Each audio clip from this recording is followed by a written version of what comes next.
Let's talk about the blessing a little bit, now that I'm a little wound up about it. Abraham, because you've obeyed me, one day you'll be in heaven with me.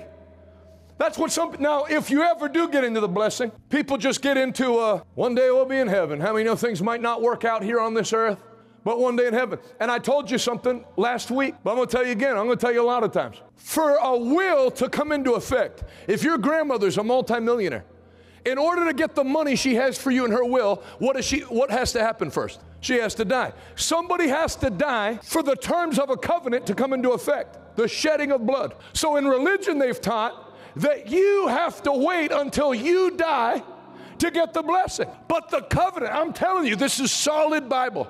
The covenant was not enacted once you die. The covenant was enacted when Christ died on the cross on your behalf. You don't have to wait till you go to heaven.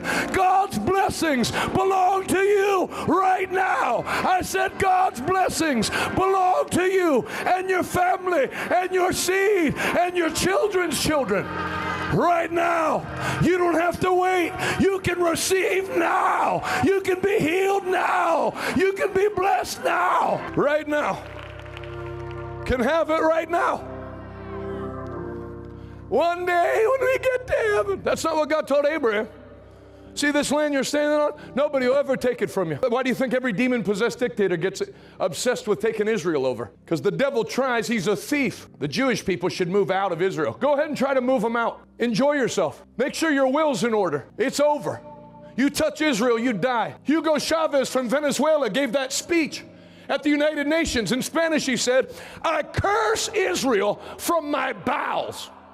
In 6 months, he had stage 4 bowel cancer, and he's gone. Because if you touch God's children, you touch the apple of his eye.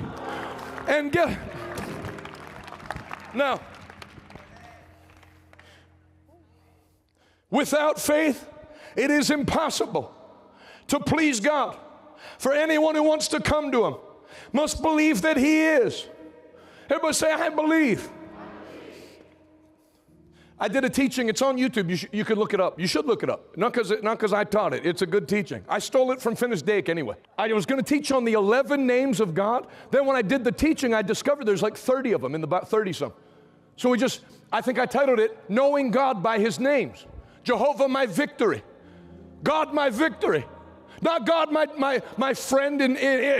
Not God, the one who puts his arm around me while I get my butt kicked. I mean, no, we're going to have a hard week this week. But God will be there holding us. That's why you can't get men to come to church. Because no man is interested in that kind of life. I mean, no, we're going to get hit, beaten. Nothing's going to work out, but God will be there holding us. Number one, I don't want a man holding me. Number two, I don't want to lose anything. But you read in the Bible, He didn't tell you. He didn't tell you, I'm the God that comforts you while the devil kicks your butt. He said the devil is under your feet. You're seated with me in heavenly places, far above all principalities and power.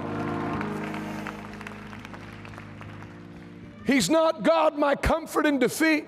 He's Jehovah, my victory. My victory. Victory. Victory.